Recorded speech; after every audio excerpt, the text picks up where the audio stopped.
नमस्कार मित्रांनो, वेल्थ यज्ञ या चॅनलमध्ये तुमचं स्वागत आहे। आज मार्केट कसं राहण्याची शक्यता आहे ती या व्हिडिओमध्ये आपण पाहणार आहे। तत्पूर्वी जर तुम्ही या चॅनलला सबस्क्राइब केलं नसेल तर चॅनलला सबस्क्राइब करा आणि बेल आयकॉन प्रेस करायला विसरू नका, म्हणजे नवीन व्हिडिओचे नोटिफिकेशन तुम्हाला सर्वात आधी मिळेल। आज जर एशियन मार्केट जर पाहिलं तर आपल्याला एशियन मार्केट हे मिक्स क्लूमध्ये दिसत आहे। एचजीएस निफ्टी जे आहे ते 9 पॉईंट्सनी वरती ट्रेड होताना दिसत आहे। त्यामुळे आपलं मार्केट सुद्धा आज फ्लॅट ओपन होण्याची शक्यता आहे। कालचं मार्केट जर पाहिलं तर काल निफ्टी जे आहे ते 12,900च्या वरती ओपन झालेलं होतं आणि 12,900ला ओपन झाल्यानंतर त्याच्यामध्ये प्रॉफिट बुकिंग येताना आपल्याला दिसलेलं आहे। त्यामुळं निफ्टीने गॅप अप ओपनिंग दिलेलं आहे आणि गॅप अप ओपनिंग दिल्यानंतर त्याचा जो मेजर रेजिस्टन्स होता तो 12,800, तो 12,800चा जो रेजिस्टन्स आहे तो निफ्टीने काल गॅप अपमध्ये ओपनिंगमध्येच तोडलेला होता आणि त्याच्यानंतर निफ्टी म्हणजे थोडंसं प्रॉफिट बुकिंग आलेलं आपल्याला दिसलं आणि निफ्टी जे क्लोज झालेला आहे तो 12,874ला क्लोज झालेला आहे। काल बँक निफ्टी जे आहे ते बँक निफ्टीमध्ये जबरदस्त बाईंग आलेलं आहे आणि काल बँक निफ्टी जे आहे ते 29,181ला क्लोज झालेला आहे। त्याचा जो सायकोलॉजिकल रेजिस्टन्स जो होता 29,000चा तो तोडून काल बँक निफ्टी सुद्धा क्लोजवरती झालेला आहे। काल जबरदस्त बुलिश मोमेंटम होतं। आज जे आहे ते मार्केट फ्लॅट राहण्याची शक्यता आहे आणि एखाद्या वेळेस आज प्रॉफिट बुकिंग येईल असं मला वाटत आहे। कालचे टॉप गेनर जर पाहिले तर त्यामध्ये Tata steel, Tata Motors, HDFC life, SBI आणि अडानी पोर्ट्स हे कालचे टॉप गेनर्स राहिलेले होते। मी तुम्हाला जो स्टॉक मागच्या आठवड्यामध्ये सजेस्ट केलेला होता तो HDFC लाईफ जो आहे त्यांनी 10%चे रिटर्न्स दिलेले आहेत। HDFC लाईफने मी तुम्हाला 600च्या खाली असताना तो स्टॉक सजेस्ट केलेला होता आणि त्याने 10%चे रिटर्न्स ऑलरेडी दिलेले आहेत। ज्याने तो स्टॉक शॉर्ट टर्मसाठी किंवा स्विंग ट्रेडिंगसाठी घेतलेला असेल त्यांनी आता प्रॉफिट बुक करायला हरकत नाही आहे आणि जे लॉंग टर्मसाठी असतील, ज्यांनी लॉंग टर्मसाठी तो स्टॉक घेतलेला आहे ते त्यामध्ये इन्व्हेस्टेड राहू शकतात।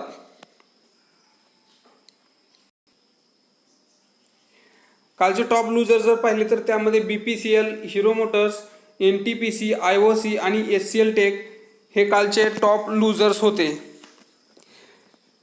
BPCLचा जर विचार केला तर BPCLमध्ये डायव्हेस्टमेंटमध्ये रिलायन्स इंडस्ट्रीज आणि जी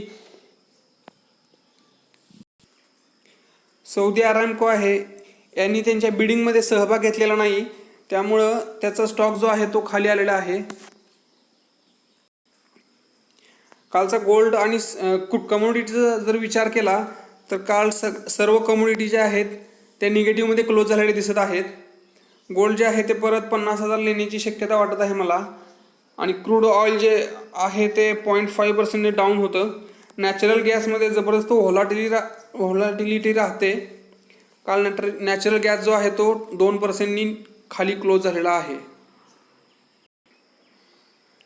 करन्सीचा जर विचार केला तर काल करन्सीच्या संदर्भात रुपया आपल्याला स्ट्रॉंग होताना दिसलेला आहे। काल निफ्टीचा जर विचार केला तर काल निफ्टी जे आहे ते 93 पॉईंट्सनी वरती क्लोज झालेले आहे आणि 12,874ला निफ्टी काल क्लोज झालेली आहे। तर त्याचे रेजिस्टन्स जर पाहिले तर पहिला रेजिस्टन्स जो आहे तो 12,939चा आहे, दुसरा जो आहे तो 13,000 आणि तिसरा जो आहे तो 13,076चा रेजिस्टन्स आहे। आणि त्याचे सपोर्ट जर पाहिले तर पहिला सपोर्ट जो आहे तो 12,800, मी तुम्हाला मागच्या व्हिडिओमध्ये पण सांगितलेलं होतं 12,800 हा सुरुवातीला जो स्ट्रॉंग रेजिस्टन्स होता तो काल निफ्टीनं तोडल्यामुळे जो पहिला जो त्याचा रेजिस्टन्स होता 12,800 तो स्ट्रॉंग रेजिस्टन्स होता आणि काल त्यांनी 12,800चा रेजिस्टन्स तोडल्यामुळे 12,800 जो आहे तो आता स्ट्रॉंग सपोर्ट झालेला आहे। जोपर्यंत 12,800 खाली तुटत नाही तोपर्यंत निफ्टी आता इथून खाली वीक होण्याची शक्यता कमी आहे। 12,800 जर तुटला तर त्याच्यानंतर खालचा जो सपोर्ट आहे तो 12,731 आणि त्याच्या खाली जो आहे तो 12,664 हे निफ्टीचे खालचे सपोर्ट्स आहेत। बँक निफ्टीचा जर विचार केला तर काल बँक निफ्टी जे आहे ते जबरदस्त बुलिश होती आणि काल बँक निफ्टी 587 पॉईंट्सनं वरती क्लोज झालेली आहे. आणि त्याचा पहिला जर रेजिस्टन्स पाहिला तर पहिला रेजिस्टन्स जो आहे तो 29,372चा पहिला रेजिस्टन्स आहे. त्याच्यावरती 29,564 आणि त्याच्यावरती जो आहे तो 29,889चा रेजिस्टन्स आपल्याला दिसत आहे. जर खालीचे जर सपोर्ट जर पाहिले तर खालचा सपोर्ट जो आहे तो 28,856चा पहिला सपोर्ट आहे. दुसरा सपोर्ट जो आहे तो 28,531चा आणि त्याच्या खाली जो तिसरा सपोर्ट आहे तो 28,340चा सपोर्ट आपल्याला दिसत आहे.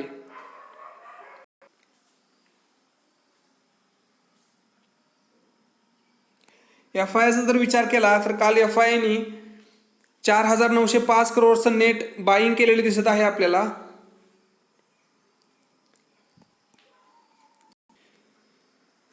जर DIIचा विचार केला तर DII जे आहेत ते ह्या मंथमध्ये सेलिंग करताना दिसत आहेत. मागच्या 15 दिवसामध्ये DIIनी फक्त सेलिंग केलेलं आहे.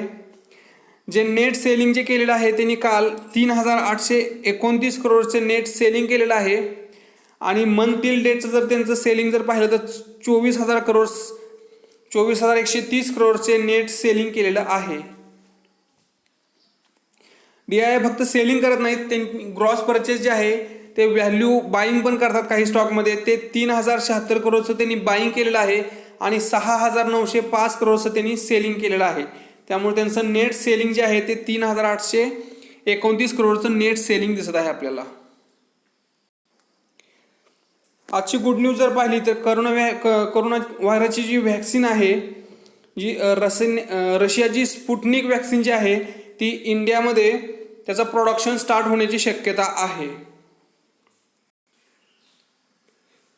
तर नॉट सो गुड न्यूजमध्ये पहिली जी आहे ती लक्ष्मी विलास बँक जी आहे ती त्याच्यावरती विड्रॉवल लिमिट टाकलेलं आहे 25,000 रुपयेचं.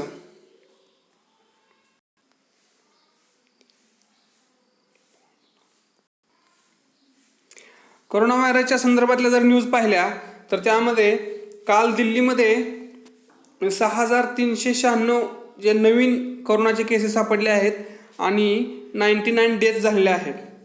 वर्ल्ड वाईड जी लिस्ट आहे ती कोरोनाची वाढतच आहे.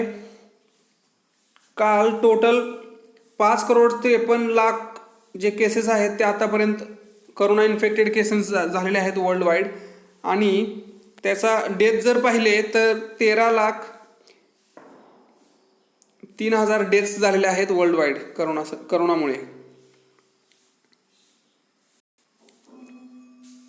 जर वर्ल्ड वाईड जर विचार केला तर कोरोना इन्फेक्टेड केसेस जे आहे त्यामध्ये इंडियाचा दुसरा नंबर आहे.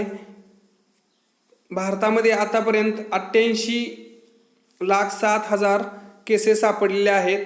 त्यामध्ये अनफॉर्च्युनेट डेथ्स जे आहे ते 1,31,000 डेथ्स झालेले आहेत. इंडियामध्ये रिकव्हरी जी आहे ती चांगली आहे. 82 लाख लोक रिकवर झालेले आहेत. काल 29,163 नवीन केसेस सापडले आहेत. जर इंडियामध्ये जरी केसेस कमी होत असल्या तरी वर्ल्ड वाईड जे आहेत ते केसेस दररोज नवीन उच्चांक मांडत आहेत. तर काल 6,28,136 नवीन केसेस वर्ल्ड वाईड सापडलेले आहेत. यामध्ये अमेरिकेमध्ये सगळ्यात जास्त 1 लाखापेक्षा जास्त केसेस सापडत आहेत सध्या. त्यामुळे आपल्याला सुद्धा काळजी घेण्याची गरज आहे. आपल्या इथं पाहिलं तर दिल्लीमध्ये सुद्धा केसेस जास्त परत वाढायला लागलेले आहे. कोरोनाची सेकंड वेव्ह येण्याची शक्यता आहे असं WHOने सांगितलेलं आहे थंडी वाढल्यानंतर. त्यामुळं तुम्ही आता कोणतीही निष्काळजीपणा करू नका आणि जर बाहेर पडायची गरज पडली तर स्वतःची काळजी घ्या. आजचे रिझल्ट जे आहेत ते मायक्रो कॅप कंपनीचे रिझल्ट्स आहेत ते, आणि ते त्या कंपनी मी कवर करत नाही. फार छोट्या कंपन्या, कुठं 1 करोड 2 करोड 10 करोड अशा छोट्या छोट्या कंपन्या असतात. त्यामध्ये रिस्क जास्त असते. त्यामुळे त्या मी कंपन्या कवर करत नाही, त्या माझ्या रडारवरती नसतात. त्यामुळे आज कोणतेही रिझल्ट्स नाहीत असं मी म्हणजे आज ते रिझल्ट मी कवर करत नाही. आज मार्केट जे आहे ते ओव्हरबॉट कंडिशनमध्ये आहे. आज म्हणजे मागच्या बऱ्याच दिवसापासून ओव्हरबॉट कंडिशनमध्ये आहे. मार्केटचा जो PE आहे ते 30च्या वरती आहे आणि ते ओव्हरबॉट झालेलं आहे. त्यामुळं तुम्ही सध्या व्हॅल्यू बाईंगवरती लक्ष द्या, स्टॉक स्पेसिफिक राहण्याचा प्रयत्न करा. बल्कमध्ये सध्या कोणतीही बाईंग करण्याची प्रयत्न करू नका. लमसम बाईंग सध्या करू नका. मार्केट इथून करेक्ट होण्याची शक्यता आहे. तर मित्रांनो, आज एवढंच. परत भेटूया अशाच एका नव्या व्हिडिओसोबत. तोपर्यंत जय हिंद, जय महाराष्ट्र.